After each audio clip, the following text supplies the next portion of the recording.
Apa itu integumen? Integumen berasal dari kata integumentum yang artinya penutup.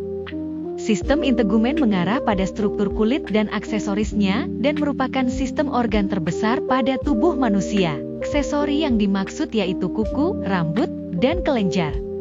Pada tubuh manusia dewasa, berat kulit pada kurang lebih sama dengan 16% dari berat tubuh manusia. Anda mungkin beranggapan bahwa kulit bukan organ, tapi pada dasarnya kulit terbuat dari berbagai jenis jaringan yang bekerja bersama membentuk suatu struktur yang melakukan fungsi tertentu. Kulit dan aksesorisnya merupakan sistem integumen yang berperan dalam perlindungan menyeluruh bagi tubuh. Kulit terbuat dari beberapa lapisan sel dan jaringan yang diikat oleh struktur yaitu jaringan ikat. Pada pokok pembahasan ini akan dibahas tentang struktur kulit, rambut, kuku, dan kelenjar. Bagaimana struktur kulit? Kulit terdiri dari atas 3 lapisan yaitu epidermis, dermis, dan jaringan subkutan. Bagian terluar kulit yaitu lapisan epidermis yang terdiri dari sekumpulan sel-sel khusus yang dikenal sebagai keratinosit. Sel ini berfungsi untuk mensintesis keratin, merupakan protein panjang seperti benang yang berperan untuk perlindungan. Lapisan tengah yaitu dermis yang terdiri dari protein struktural fibril yang dikenal sebagai kolagen. Lapisan dermis ini melekat pada jaringan yang ada di bawahnya yang disebut lapisan subkutan atau disebut hipodermis. Lapisan ini termasuk jaringan ikat longgar yang mengandung lobus kecil sel lemak yang disebut liposit. Ketebalan lapisan-lapisan tersebut sangat bervariasi, tergantung pada lokasi lapisan pada tubuh. Misalnya pada kelopak mata, memiliki lapisan epidermis paling tipis, berukuran kurang dari 0,1 mm. Sedangkan pada telapak tangan dan telapak kaki memiliki lapisan epidermis yang paling tebal dengan sekitar 1,5 mm. Dermis paling tebal yaitu di punggung, dengan ketebalan 30-40 kali lebih tebal dari epidermis di atasnya. Epidermis. Lapisan epidermis merupakan lapisan paling luar yang terdiri atas lapisan epitel gepeng. Epidermis umumnya merupakan jaringan epitel squamosa berlapis dan tersusun atas sel-sel keratinosit yang merupakan sel menghasilkan keratin. Keratin ini memberikan struktur, daya tahan, serta kedap air pada kulit. Sel-sel ini terus-menerus akan mati dan digantikan dengan sel baru. Berbagai jenis sel terdapat pada epidermis yaitu sel melanosit berbentuk seperti laba-laba yang mensintesis melanin, yaitu pigmen yang memberikan warna pada kulit. Sel Langerhans juga terdapat pada epidermis yang berperan dalam sistem imun. Sel Langerhans merupakan sel dendritis yang berbentuk seperti bintang yang mirip dengan sel darah putih. Sel ini dibentuk tulang sumsum belakang. Sel Merkel merupakan sel yang terletak paling dalam, perbatasan antara epidermis dan dermis. Sel ini bergabung dengan ujung saraf untuk membentuk reseptor sensorik sebagai indera praba. Lapisan epidermis akan tumbuh terus-menerus. Hal ini karena lapisan sel induk yang berada di lapisan bawah terus-menerus melakukan pembelahan. Sedangkan lapisan terluar dari epidermis akan terkelupas dan gugur.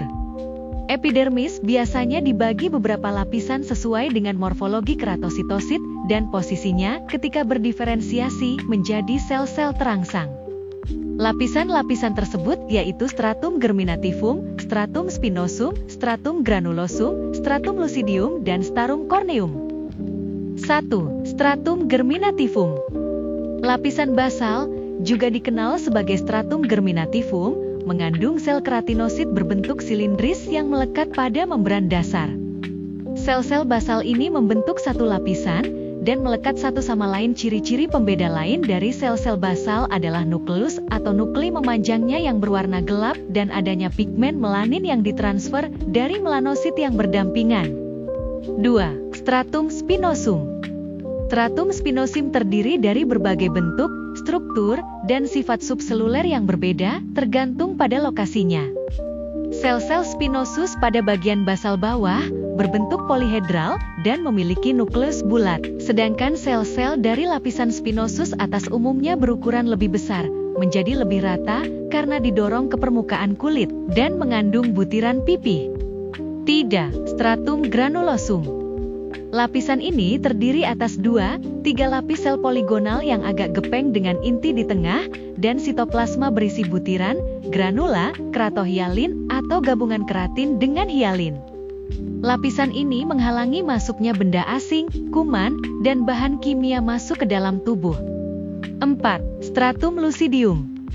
Lapisan ini terdiri atas beberapa lapis sel yang sangat gepeng dan bening.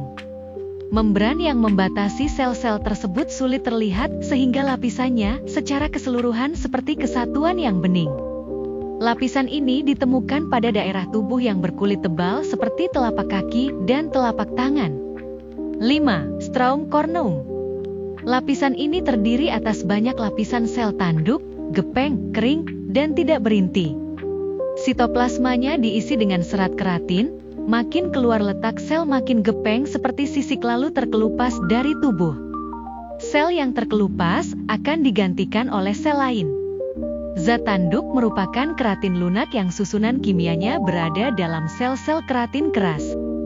Lapisan tanduk hampir tidak mengandung air karena adanya penguapan air. Elastisnya kecil dan sangat efektif untuk pencegahan penguapan air dari lapisan yang lebih dalam. Dermis. Batasan dermis sulit ditentukan karena menyatu dengan lapisan hipodermis, ketebalannya sekitar 0,53 mm, lebih tebal dari lapisan dermis yang dibentuk dari komponen jaringan ikat. Dermis mengandung serat kolagen dan serat elastin sehingga bersifat ulet dan elastik, penuh dengan kapiler dan pembuluh darah-darah. Serat saraf sehingga dapat merasakan sensi seperti suhu, tekanan, dan nyeri. Selain itu pada dermis juga terdapat folikel rambut, kelenjar minyak, kelenjar lendir, dan kelenjar keringat yang tertanam dalam dermis. Dermis tersusun atas jaringan ikat areolar yang disebut dengan papila dermal. Dalam dermis, terdapat 2 lapisan yakni sebagai berikut, lapisan papilia dan lapisan retikuler. Hipodermis lapisan subkutan. Hipodermis adalah lapisan bawah kulit, fascia superficialis, yang tersusun atas sel-sel lemak. Sel-sel lemak membentuk jaringan lemak pada lapisan adiposa yang terdapat pada susunan lapisan subkutan untuk menentukan mobilitas kulit di atasnya.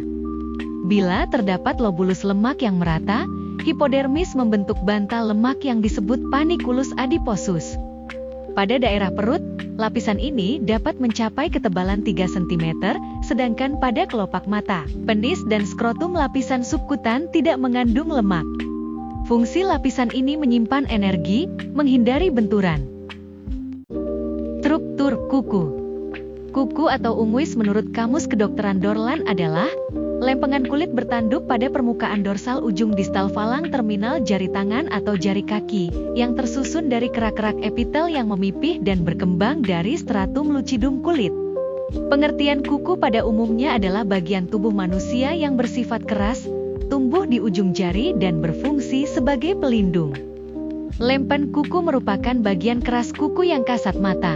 Lunula merupakan bagian kuku berwarna putih berbentuk seperti bulan separuh di dasar kuku dan di bagian lempeng kuku. Lipatan kuku yaitu kulit yang membungkus lempeng kuku pada ketiga sisinya. Bantalan kuku yaitu kulit di bawah lempeng kuku atau sel-sel di dasar bantalan kuku adalah penghasil lempeng kuku tangan atau kuku kaki. Dan kutikula merupakan jaringan yang menindih lempeng kuku di dasar kuku. Kutikula melindungi sel keratin baru yang secara perlahan muncul dari bantal kuku. Pada manusia kuku mempunyai 2 fungsi utama. Fungsi pertama adalah sebagai pelindung dari ujung jari karena dipenuhi dengan saraf-saraf. Fungsi kedua yaitu memberi sensitivitas dan mempertajam daya sentuh. Struktur rambut. Rambut terdiri atas akar rambut dan batang rambut. Ada 2 jenis tipe rambut yaitu rambut halus, tidak berpigmen yang terdapat pada bayi disebut lanugo, dan rambut kasar, berpigmen, mempunyai medula, dan terdapat pada orang dewasa. Komposisi rambut terdiri atas karbon 50,60%, hidrogen 6,36%, nitrogen 17,14%, sulfur 5,0%, dan oksigen 20,80%. Rambut yang normal dan sehat mengkilat, elastis, tidak mudah patah, dan dapat menyerap air. Untuk lebih jelasnya, lihat gambar berikut.